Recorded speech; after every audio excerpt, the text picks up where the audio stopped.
Welcome everyone to Wrasslin Raw!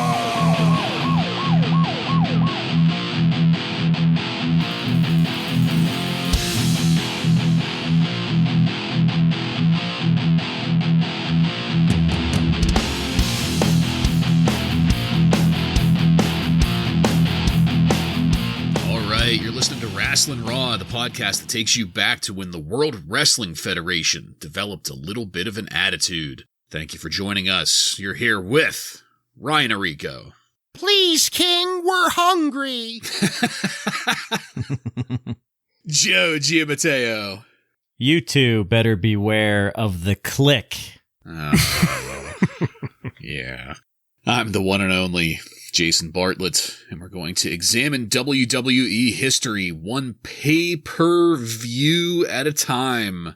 But first, we need to give a little disclaimer up front about the nature of this pay-per-view and where it fits into the chronology. Joe, can you help us out with some details there? Sure, we're doing a recap on the Beware of Dog in Your House from May of 1996. And the WWF had a little bit of an issue with Mother Nature on May 26, 1996. They were in Florence, South Carolina, and the power went out over half of the show. They still had the matches under the emergency backup lights, but they redid a few of the matches on Tuesday, May 28th in North Charleston, South Carolina. So we kind of have a 2-for-1 deal here, and on Peacock it's all one show. So we're just gonna talk about the whole show, part 1 and 2 together. Just to point out, there was a Raw in between those two. Yes. We're just gonna leave it at that and cover the Raw next week. Correct. Yeah, so for anybody out there that likes to watch along with us or stick to our schedule, we're watching just the Beware of Dog pay-per-view as it appears on the cock for this show. Which is a cut-up version of both shows, just to be clear. Mishmash together. All right.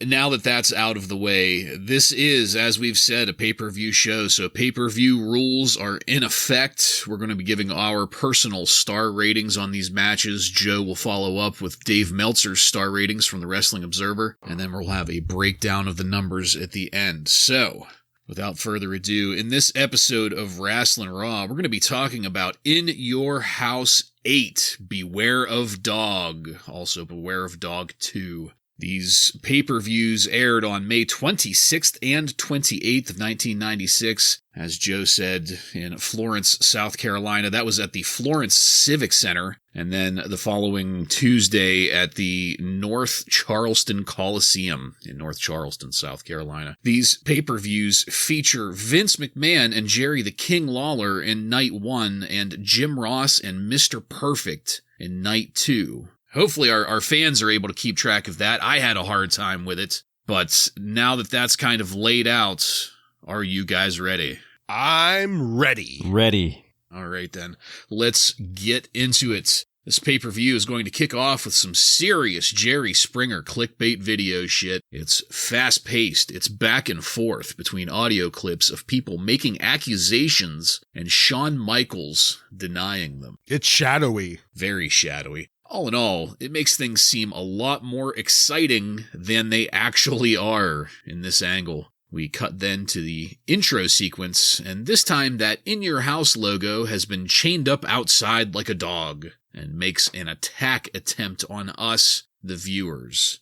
Welcome everyone to the great state of South Carolina! And it's nice that they're including a picture of Diana Smith in the graphic for the main event that they throw up for us. It was still just a still shot of her looking blankly off to the side, as she does, but it was just so realistic. It was so two-dimensional. I thought she was really there in the room with me. She just had to say, "Come on, Davey."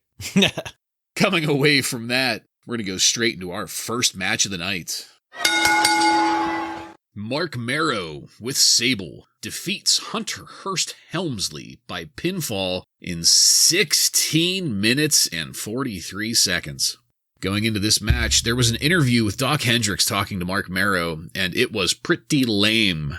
This wild man gimmick isn't doing Marrow any favors, and neither is Sable, honestly, because when it comes to commentary or anyone else in the WWF for that matter, we can't just have a Marrow conversation. It's always a Marrow and Sable conversation or just a Sable conversation.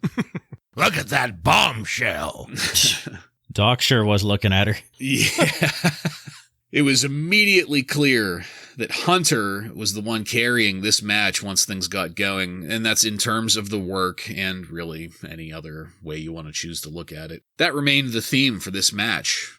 Wasn't too long into this that I noticed that there was some woman screaming at the top of her lungs behind commentary. It was really annoying. Did you guys notice that? Oh, God, yes. I have, when we get to the Bulldog versus Shawn Michaels, I have some information about that. Good. Because Excellent. every time I heard it, I was like, Jesus Christ, who is that banshee? Horrible.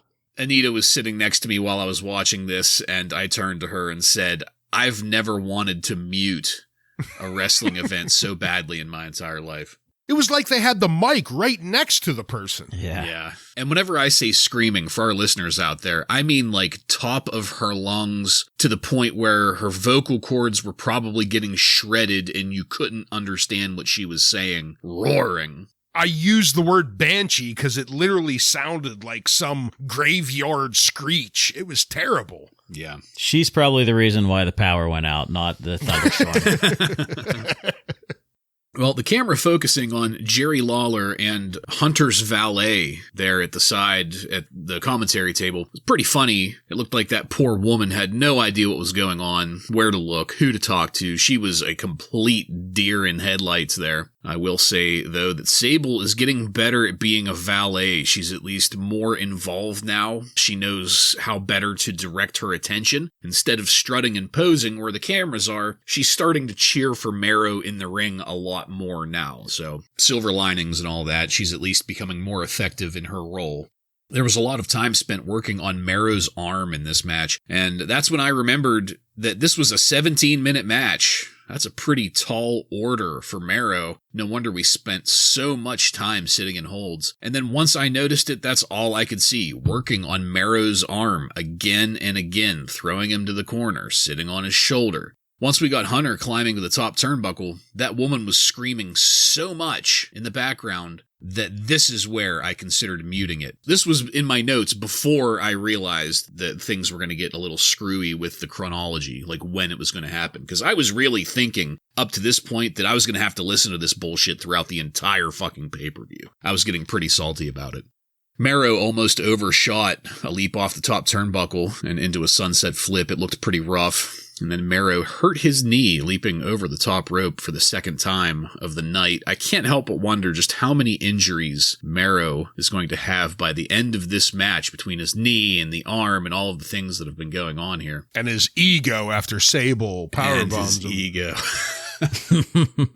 And then to cap this match off, Hunter just has to get out of the ring and force Sable to watch Marrow get manhandled. At that point, I was pretty well disgusted with all of it. Thankfully, it didn't last long, though, because Marrow is able to reverse Hunter's face into the ring post, getting the pin and the 3 count. I went back and forth with myself quite a bit on what to rate this, guys. On the one hand, there was nothing here that was engaging to me or grabbing me at all. I don't care about the story. Marrow's a weak wrestler at the moment. We could go on. But then on the other hand, Hunter Hurst Helmsley carried this match and kept it from being the absolute drizzling shits. So with that in mind, I decided to go with a 1-star rating. I would be willing to bet that almost anyone else in there against Marrow would have made this a dud. Ryan, what did you think of it? At the very beginning of the match, I was laughing my ass off seeing the wild man Mark Marrow get the chicken wing put on him by Bob Backlund. They showed some footage from, what was that? Superstars. That was great. As much as we've shit-talked Bob Backlund, way to go, making the wild man fucking flap around the ring like that. So can I consider this a pro? Yes, you could. All right. Just mark that real quick. Okay, we're catching up. They finally, I think, caught the idea with him in small doses. But then we see Hunter's valet woman that comes down to him, and I guess they're trying to rib him a little bit because, this woman is clearly an attractive woman, but she's, I don't know, what could we say, of advanced age? More so. She's not a bombshell. No. That was kind of comical. And yeah, Wildman's promo backstage was absolutely piss poor. It was just a product of him and Doc Hendricks doing a few too many lines before the cameras rolled. Wow. Yeah.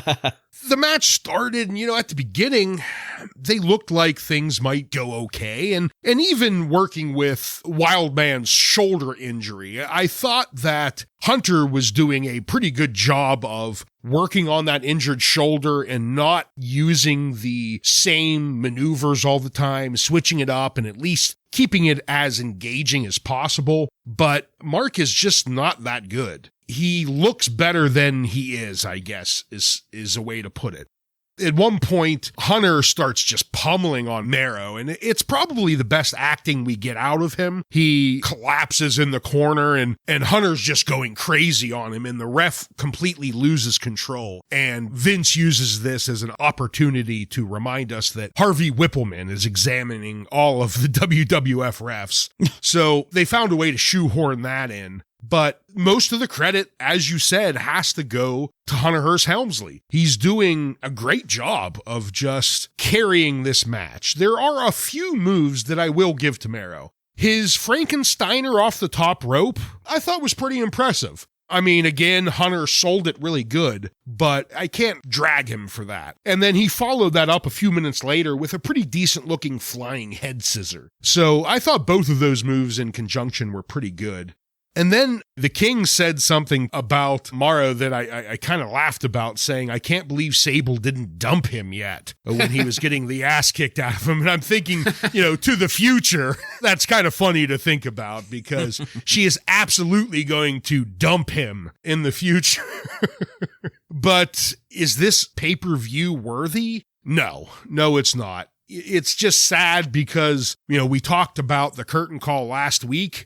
Here we have the fallout of it. Hunter was in control this entire match, but he has to give the cheap victory to Mark because, well, he's on the shit list now.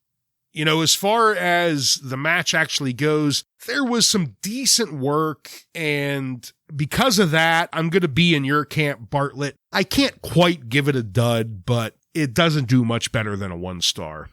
I'm glad you guys rated this low because I hated this match, mostly because of Mark Marrow. The Wild Man gimmick is not working. It's looking back, it's like if you want to call him the Wild Man, that's fine, but just be yourself. Because later we see that boxer type gimmick, which probably we haven't seen it yet here rewatching, but I'm assuming it was a little better than this. I really hope. Yeah. Because I remember him being much better than what I'm seeing right now. Yeah. Yeah. This isn't working. His moves are pretty sloppy, and I'm not sure if it's because he's not used to working with these guys or if he's just not that good. And to be honest, we can say what we want about Sable, and really anybody can, but if not for Sable being there, this is Dean Douglas Part 2, pretty much. This guy probably wouldn't have lasted if this is the type of match he's going to have. Sable is carrying him right now. Yeah. Before power bombing him. Well, it makes me kind of wish that she would have power bombed him through the ring completely.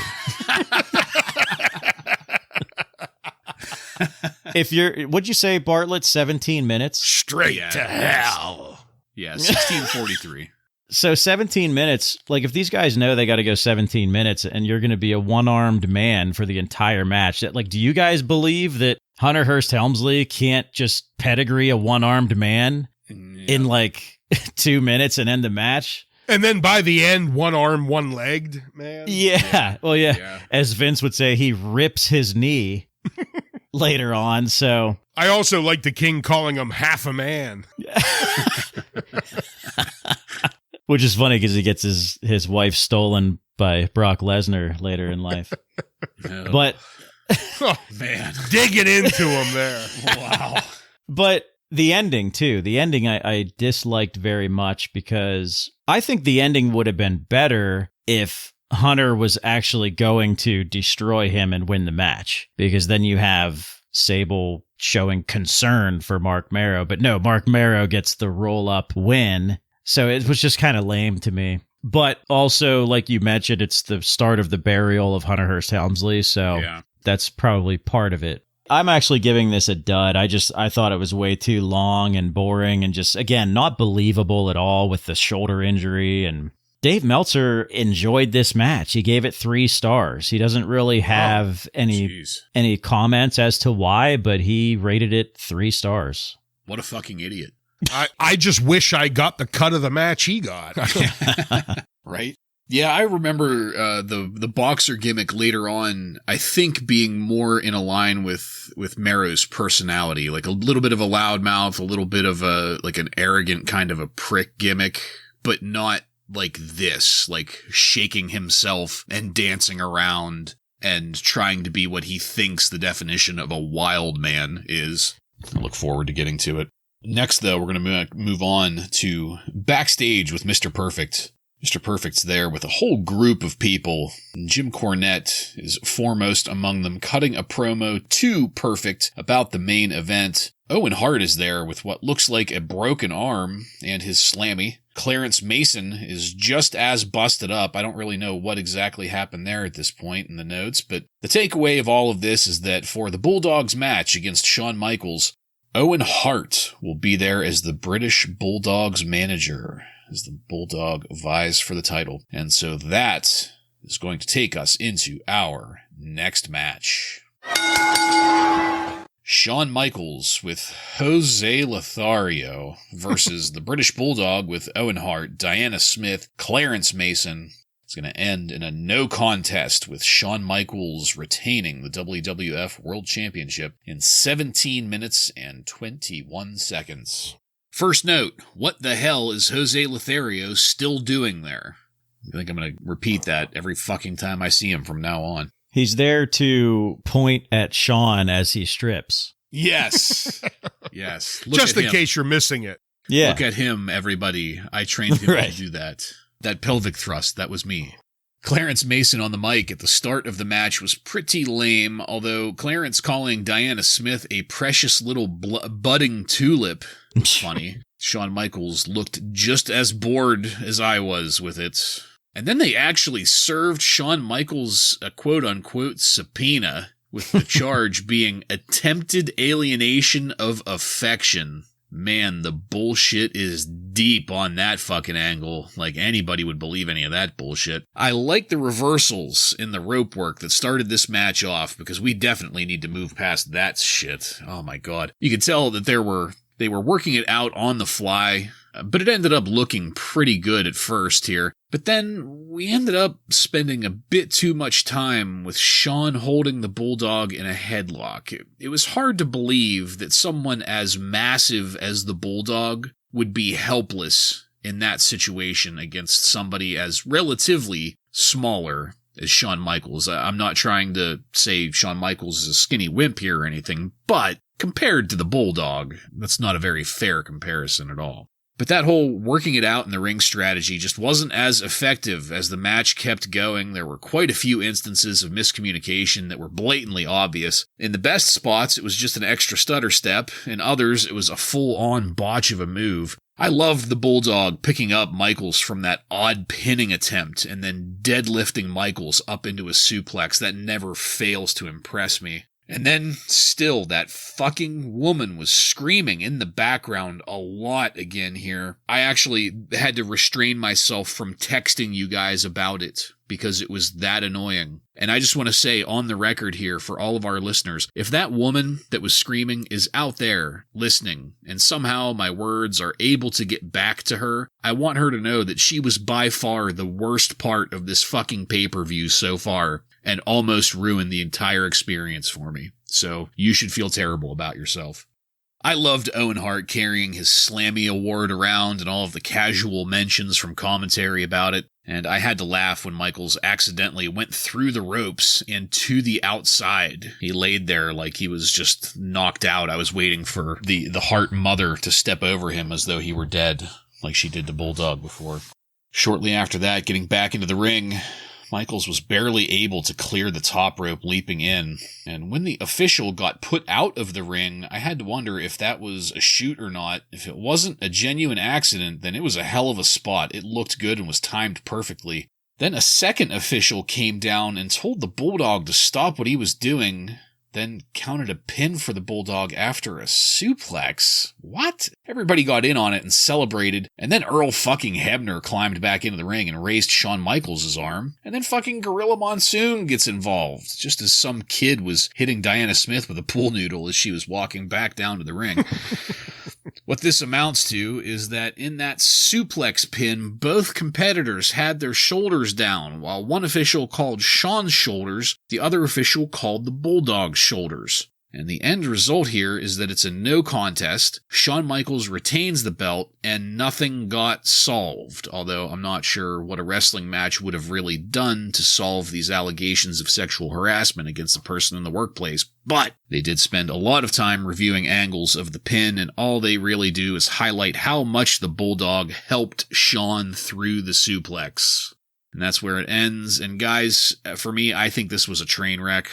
I don't think I'm exaggerating to say that this is one of, if not the worst, Shawn Michaels matches I have ever seen. I did not enjoy it. The finish here was super fucking lame, and there was just no conclusion to what was a pretty stale story to begin with. This was a resounding dud for me. Joe, what did you think of it? Well, I never thought I would say this about a Shawn Michaels versus British Bulldog match, but I absolutely hated every minute of it. This was really bad. Just everything. Now, you described this storyline as stale, and I would agree with that. I think that it started out when they first started doing this, you know, with the Jerry Springer stuff. Like, it was a little too much, like, which is a shame because it's believable. If you just especially with Shawn Michaels being a manhole. But now there's too much there's too much goofing around. There's too much Clarence Mason. Yeah. Overacting with these injuries. Now you got Owen Hart in there. You got Jim Cornette. There was some random fucking guy behind them. I don't even know who that was. Now we have a court case. Like, okay, it's beyond subpoenas stupid, being served. Beyond stupid at this point.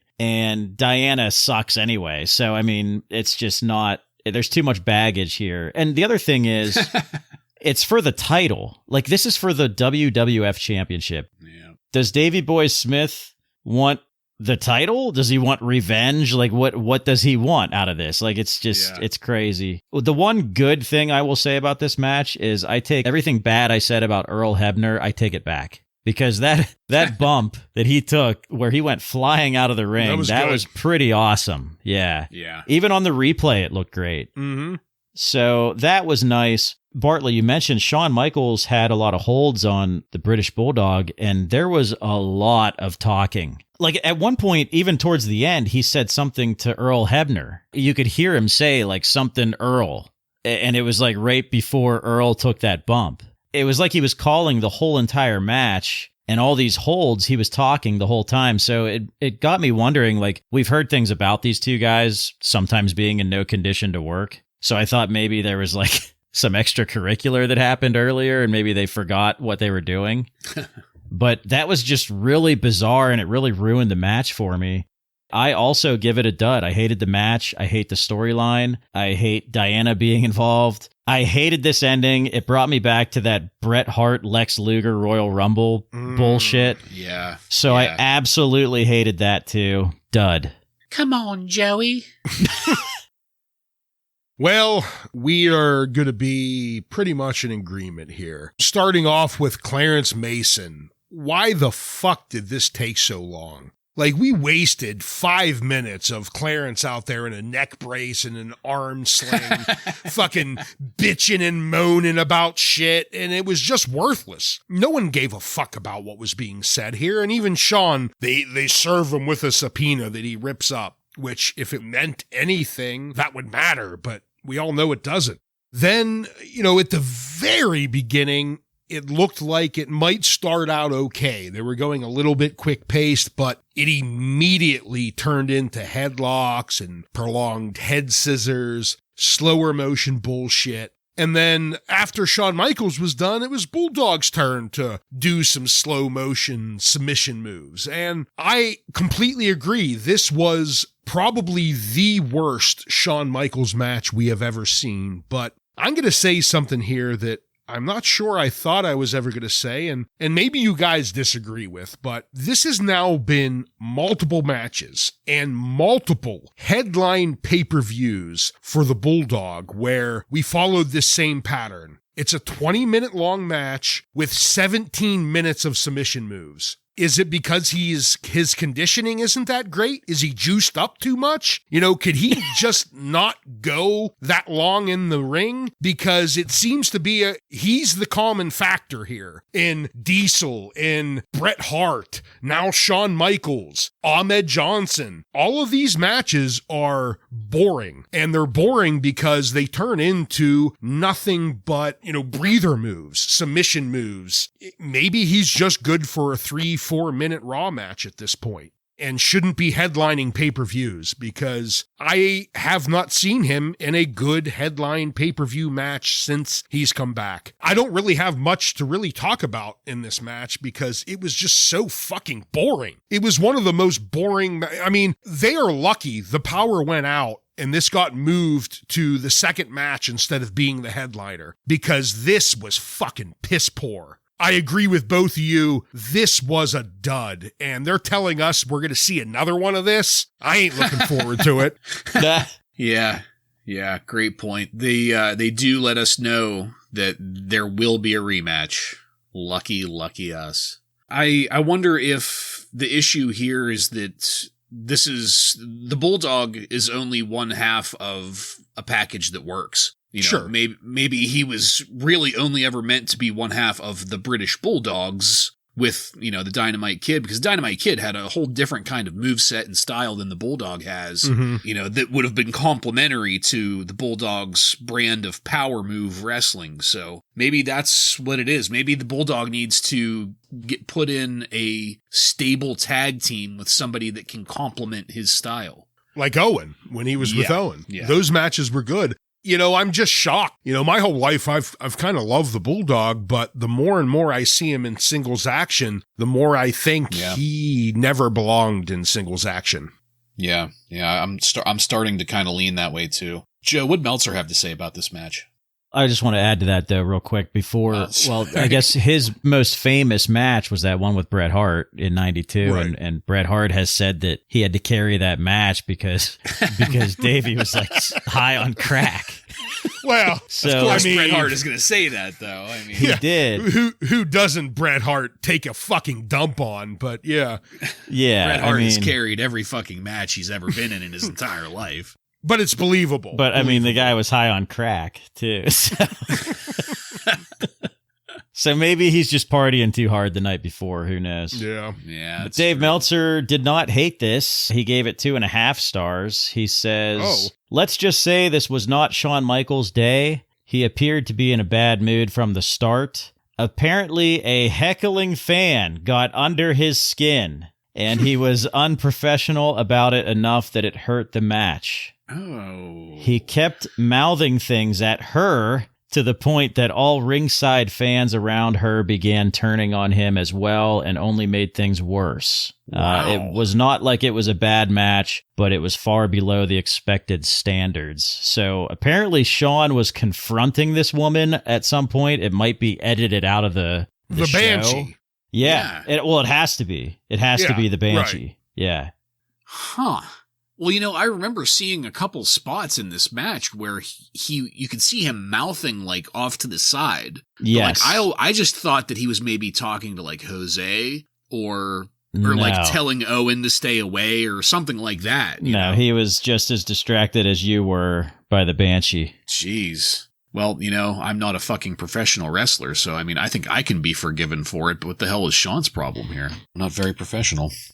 All right. Well, gentlemen, here in the recording of Beware of Dog is where we move on to the second night. So for those of you out there watching on Peacock, this is the spot where we officially make the transition to the second show. And Jim Ross is going to be on commentary, along with Mr. Perfect. And here is where we find out that there is now an additional stipulation to that Savio Vega Stone Cold Steve Austin Caribbean strap match. If Savio Vega wins, Ted DiBiase will leave the WWF. Say it ain't so. And not like I didn't have one before, but now I have a new reason to root for Savio Vega. But before we get too excited, we're going to have a graphic thrown up on the screen to explain the rules. And I was immediately wary of this because generally speaking, if you have to have a list on the screen to explain the rules, it might be a bit too complicated. But anyway, the rules are as follows. Number 1, the left wrist of each opponent will be connected by a 10-foot leather strap. Number 2, the first superstar to touch all 4 corners in succession wins. And that's where they lost me, by the way. Number 3, pinfalls and submissions do not count. And that was the nail in the coffin for the gimmick of this match. So with that being said, let's go into our next match. Savio Vega defeats Stone Cold Steve Austin with the $1 Million Man Ted DiBiase in a Caribbean strap match in 21 minutes and 27 seconds. With the amount of heat between these guys and them trying to beat the shit out of each other before the strap is even on, I kind of wish that this was not a gimmick match already early on.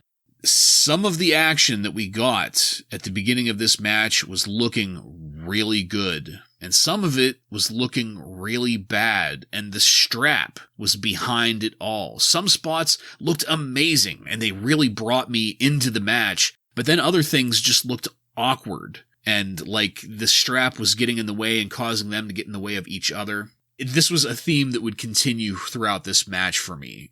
Something that was also a continuing theme throughout this match was Jim Ross, a complete breath of fresh air on commentary. Holy shit, I can't explain how happy I was to be listening to good old JR on commentary here. So nice to have that break from Vince McMahon and Jerry the King Lawler. There was a lot being made about how Savio Vega has never lost a Caribbean strap match, and I had to wonder just how many of them he's been in, how often they happen in the Caribbean. Why is Caribbean wrestling so dependent on straps? And just as I was writing that note, Jim Ross answered that Savio has won 31 plus strap match victories. Wow. That's apparently the go-to way to solve disputes in the Caribbean. There was a pretty long patch of time where nothing of note happened for me up until the superplex that Savio applied to Austin from the corner. It ended up looking good, but the setup was just a little bit shaky. All in all, though, great spot. I loved Austin interrupting Savio with the waist lock into the spine buster. Not because it interrupted the corner count, but because it just plain looked good. That was a good little spot of business. I was pretty shocked to see Austin come off the top turnbuckle to the outside. Going after Savio, he ends up hitting the barrier doing that, but just that whole leaping from the top turnbuckle to the outside, that's something that you just don't see Steve Austin do hardly ever. And I tried thinking of it. I couldn't think of any other time where I have seen him do that, at least not in the WWF, WWE here. There was really loose officiating here on what is considered an interruption of the corner count. Savio takes a break to wail on Austin a few times and still manages to keep his count, while in other cases, something as minute as just kind of struggling a little bit breaks the count. It was amazing how the $1 Million Dream, when it isn't even being fully applied, can still come close to knocking a man out. The hold was locked in there, but the arms slipped out of position, and we got a great camera angle straight up on how Stone Cold Steve Austin's arms were nowhere near in position. Didn't stop Savio from selling it, though. What a professional. We finally get to the finish, and I do have to admit that it's a clever piece of business. Austin dragging Savio from corner to corner, Austin touching the corner, but Savio also touching it when Austin isn't looking, leading to a tug of war on the fourth corner with Savio ultimately coming out victorious. Hopefully this definitely means that Ted DiBiase is gone for real as Austin leaves and Savio Vega leads the crowd in a rendition of na na na na na na na na hey hey hey goodbye. Well, I had to think hard about this match, and I ended up giving this match 3 stars. 2 of which were for the action in the ring, which, as I stated earlier, really alternated between good and bad. There wasn't much in between for me. And that 3rd star is for the fact that hopefully we won't have Ted DiBiase behind anything anymore, ruining angles and holding everybody back. Ryan, what did you think about this match? I mean, as far as I'm concerned, I had a hell of a time watching this match. I loved it. Even the gimmick from the start, they gave us the rules, and, I was looking at this and I'm going, this gimmick match actually seems to have some special rules to it. A lot of times gimmick matches are kind of worthless. Like, the gimmick doesn't change anything that is actually going to happen in the ring. We just are going to add some special stipulation to it. But in this case, they're constantly tethered to each other, which in this match led to some unique moves and offensive maneuvers from these guys that you don't see in a normal match. And in my opinion, I thought it was for the better. This is obviously not something, if Savio Vega has won 31 of them, it's not something you'd want to see constantly. But I think as a gimmick, being the first time we've seen it since we've started reviewing, I thought it hit pretty good. And I also thought that these guys used the strap to pretty good effect. They were lighting each other up with it when they needed to. At other points in the match, they used the strap to make or finish a move that would not be possible without the strap. The other thing I thought that was pretty great was this was a long match and both guys were going completely balls out the whole time, just beating the shit out of each other. Which is in contrast to the match we just watched, where there was minutes and minutes of time wasting and breath getting. Even with Savio Vega's advanced girth, he was able to give it his all for, what did you say, 21 minutes? Yeah, this was 21-27, yeah. Yeah, I mean, to me, this was a really entertaining match, continued a lot of the excitement that I've had in prior Savio Vega Stone Cold matches. The ending, as you said, it was clever. This was a clever, cerebral type victory for Savio Vega, and it ended with Ted DiBiase getting his ass the fuck out of here. To me, this was a 4-star match. I loved it. For me, there is a very gray area in the rules with I think it was number 2 that you listed there, Bartlett, about touching the turnbuckle in succession. Yeah. What does that mean? Does that mean the referee makes that decision on whether or not it's in succession? If a guy touches a turnbuckle 3 times and then they get pulled to the middle of the ring, it's over. But if Savio is falling over as he's touching all 4 turnbuckles, it's okay. Like, I hate that rule. But yeah, I mean, they were loose with the rules, but I just had so much fun watching these guys beat the shit out of each other. I didn't care. My thoughts are this with as far as the match. Like, that's my thought on the rule. I hate that rule. But to me, like, after this was over, after I gave my rating and everything and wrote my notes down, I realized maybe I probably would have enjoyed this if I was in the live crowd, but watching it on TV, I don't think I enjoyed it as much as I would have. I didn't hate it because these guys definitely worked hard and put on a great show for that live crowd. But for me, I didn't like the rules of the gimmick. I didn't like that we had all this other stuff attached to it. So, and I always give my ratings based on like the overall story and the match. So the fact that we had this stupid chauffeur thing and now we're throwing in Ted DiBiase leaving, I realized that was a business move. So they kind of had to do that. But I gave it 2 stars because I didn't hate it, but I feel like I would have liked it a lot more if I was in the live crowd, more so than on TV for me. Dave Meltzer said that the other thing to keep in mind is these guys did this on Sunday too, so they're beating the shit out of each other with a strap. Yeah. Now, let's remember, they mentioned that before the match. Yeah. They already had one. So on Sunday, with the lights out, he said even though they were in the dark, they whipped each other hard with the strap, and this was the best match on the show on Sunday. Now, Tuesday, this one that we watched, he gave 4 stars and called it an excellent match. So these guys were consistently working very well together, I guess. Really, the only problem I had with it was the inconsistency as to what, like you were saying, Joe, what constitutes an interruption of the succession of corner touching. We need Harvey Whippleman out there observing this. Yeah. I think the bottom line. There was plenty of, and it was made mention of quite a few times over the course of the pay-per-view. Where's Harvey Whippleman to be taking notes? Yeah, for me, it was just, man, these guys just seemed like for 20 minutes, they laid it all out there. I thought they gave me everything they had in their tank. Talk about having full trust in your dance partner. Yeah. Because that is dangerous. Like, you could cause some serious damage if there's a miscommunication. Yeah. And speaking of the potential for miscommunication, we're going to move on over now to Shawn Michaels in an America Online chat room, or at least Shawn is reading things and then acting like he wants to type. That was fucking hilarious. He looked like a confused high schooler trying to do some homework on the computer. Little hunt and peck. Yeah. Very antiquated laptop. Yeah. Oh, yeah. We won't study that too much, though, because we have to move on to our next match. Vader with Jim Cornette defeats Yokozuna by pinfall in 8 minutes and 53 seconds.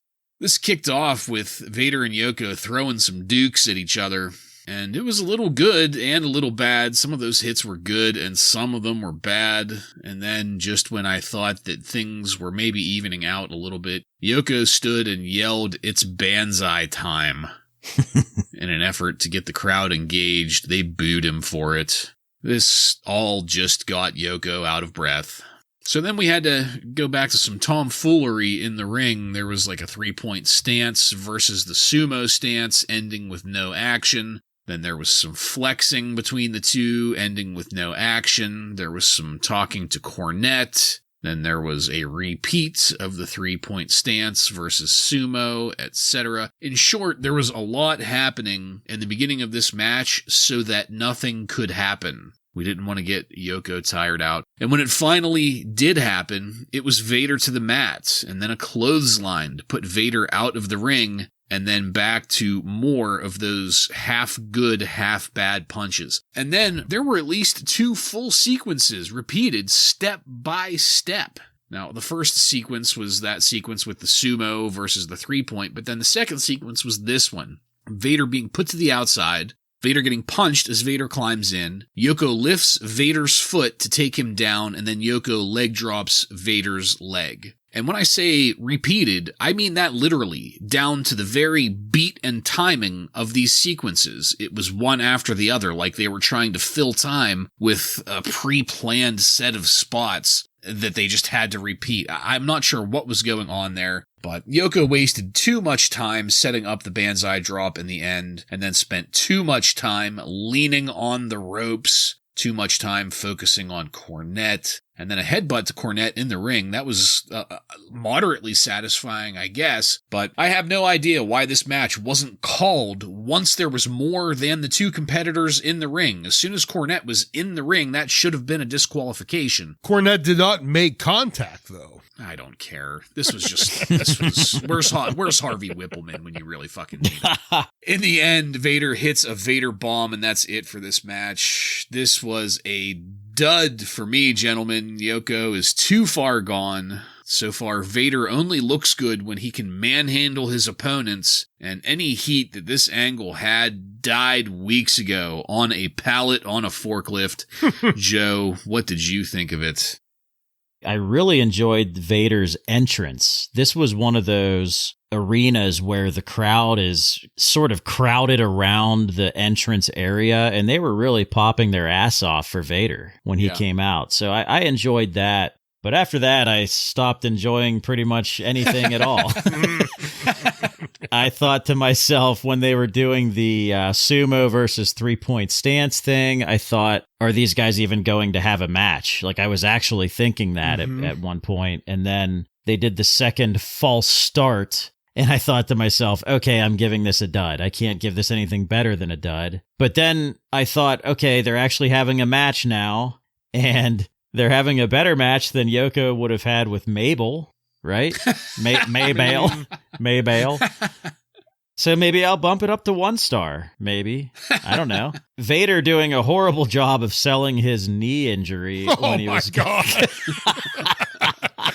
It took him about, 3 minutes to remember he had a knee injury on that body slam? Really bad. I mean, it was clear that Vader had to carry this, and he shows that he's not really capable of doing that. But I'll stick with my 1 star. That was as high as I could go because they did have an actual match. And we have seen Yokozuna have worse matches. Yeah. Very generous, Joe. Very generous. I don't have much to really add about this match. I'll say at the beginning, probably the best part of it was JR saying this is going to be a slobber knocker and Mr. Perfect questioning him with like, what the fuck did you just say? Slobber knocker? That was good. And JR warns us from the beginning that this one is not going to last long. And he was right. After a couple exchanges at the beginning, we're just left with them sitting in their corners posturing for like 3-4 minutes, flexing, sumo, stancing, 3-point stancing. Really, really boring shit. Then they finally go at it. We get some Yoko belly bouncing, some more punches at each other. And then, Joe, you mentioned it. When we got to the point where Vader was trying to body slam Yokozuna, and after he fails, he then grabs his leg and starts limping around like 3-4 seconds after he tried. I gave up on this match, just like they did. They didn't give a fuck. And I'm sorry, but I don't think I could give this anything better than a dud. I thought this was absolute garbage. Yeah. Joe, what'd Meltzer think? Well, if you guys want to hear way too generous. Oh. He gave this 2.5 stars. Jeez. He said it was better than you would think from a Yokozuna singles match, but he's still way too heavy. So my only question, so the way this ended with him having to lose to Vader, does that mean they were not satisfied with the weight he lost coming back from Fat Camp? Yeah, I guess not.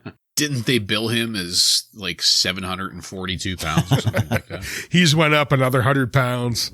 Yeah. I sent him to Fat Camp and he thought I thought I was supposed to gain weight while I was there. Well, guys, it's not too late to start pitching the next pay-per-view, since this one is a wash before it's even over. There was a pretty clever commercial highlighting the King of the Ring, featuring Jerry Lawler and a bunch of other historical kings. And this made me think of you, Ryan, when you had asked, what was that, last week or the week before? Just last week. What had happened to our creative commercials? And here you go. You got one. I was happy. We find out that we will get a championship rematch at the King of the Ring between Shawn Michaels and the British Bulldog. Great. Yeah. There will also be a tag team title match. The new champions, the Smoking Guns, are going to be defending against the previous champions, the Godwins. The Ultimate Warrior will take on Jerry the King Lawler. God only knows what that will look like. I see a ball cap in my future. Yeah. And of course, the King of the Ring finals will happen. And we will get into the King of the Ring brackets some other time, because now we will go to our final match of the night. Goldust with Marlena defeats The Undertaker with Paul Bearer in a casket match to retain the WWF Intercontinental Championship in 12 minutes and 36 seconds. This started out pretty well. I liked The Undertaker surprising Goldust in the middle of the ring to kick things off, doing a little juking to psych out the man that's been psyching out The Undertaker, or at least attempting to. And I also liked Marlena almost popping out of her dress as she was running away. Yeah, she had to pull that up a little bit. Man, she was flopping out of that all night. I love Goldust's vocalizations. He's always yelling or whining about something, even if he's just making groans or wails. He is a vocal wrestler, and I appreciate that. I was sad to see Goldust whiff the baseball slide into the uppercut. I'm on the record as saying that that's a move that I like seeing, and it just didn't really work out here. There must have been a miscommunication or something, but the Undertaker stood up a little too quickly for it. And I have to reiterate here how great it's been having Jim Ross on commentary. Mr. Perfect was not exactly perfect, but JR carried it all nicely. I was surprised to see Goldust apply a sleeper hold to The Undertaker. Have we ever seen that before? Has anyone been able to get a sleeper on The Undertaker? Not in my memory. Yeah, maybe I couldn't Giant think Gonzalez. of it either. I liked the follow-up to that, The Undertaker getting his arm out of the casket just in time to keep the lid from getting closed. And I was also pretty impressed with Goldust's ability to kick The Undertaker in the face while standing. What a great extension he was able to get out of his leg. Because, I mean, that's bringing your foot up a good 7 feet up in the air to make that happen.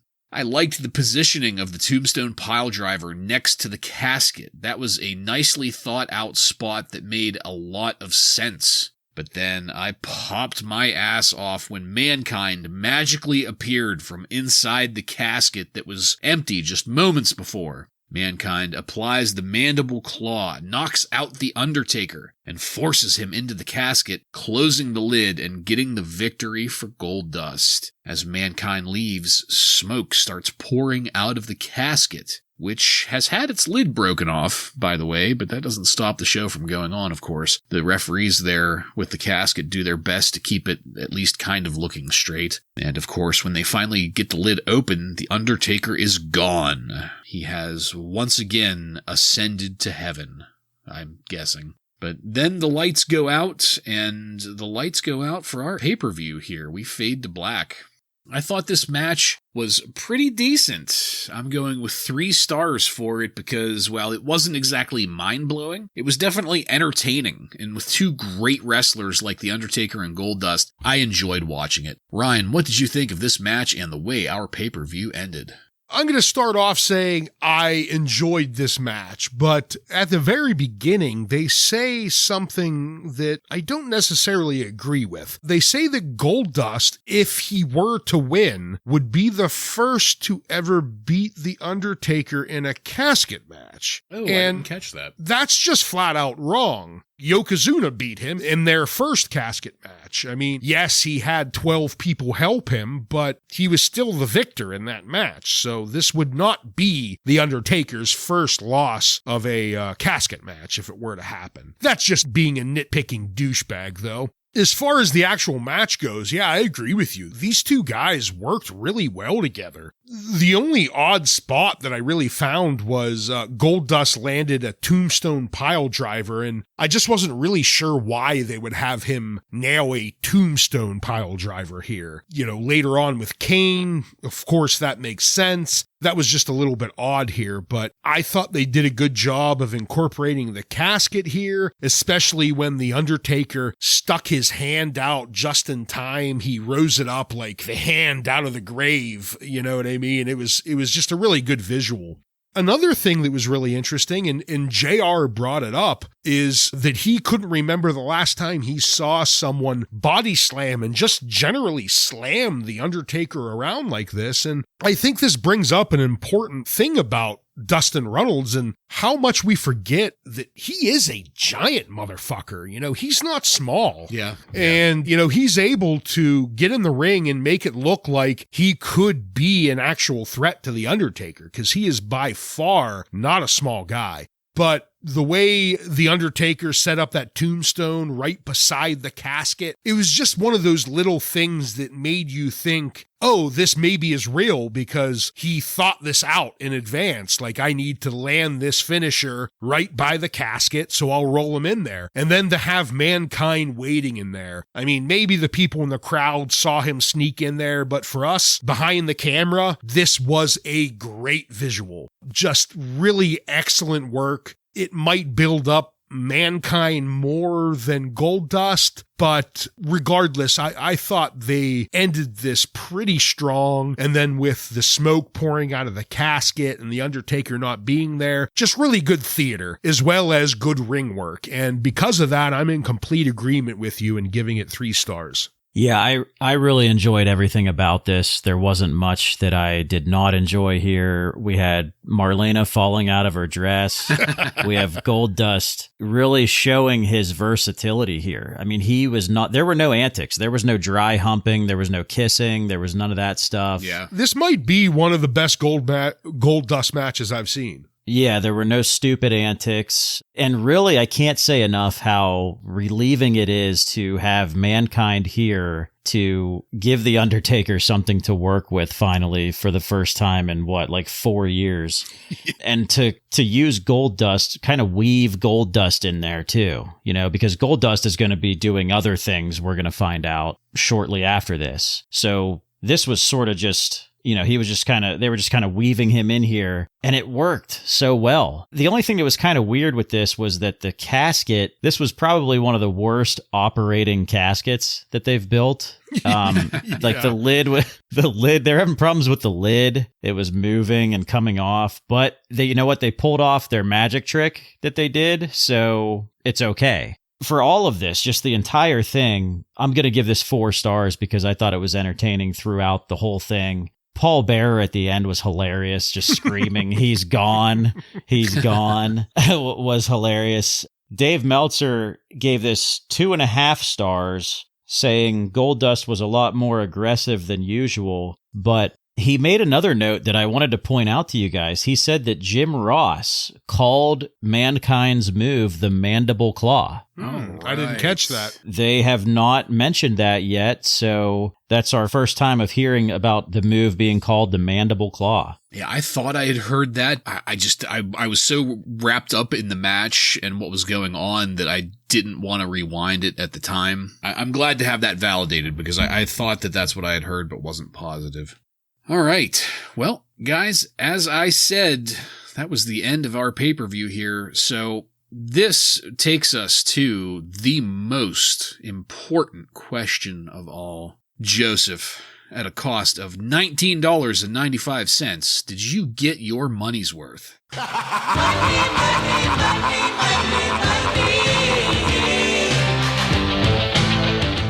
This is an easy one for me, and this might be the first time, I can't remember, but this might be the first time that I will say no, I did not get my money's worth. I absolutely hated the first 2 matches, and then you had a Vader versus Yokozuna match thrown in there, so yeah. I don't know. I mean, we had 2 pretty good, entertaining matches, but I hated the rest of the show, and not only did I hate the rest of the show, but one of them was a Shawn Michaels match, so...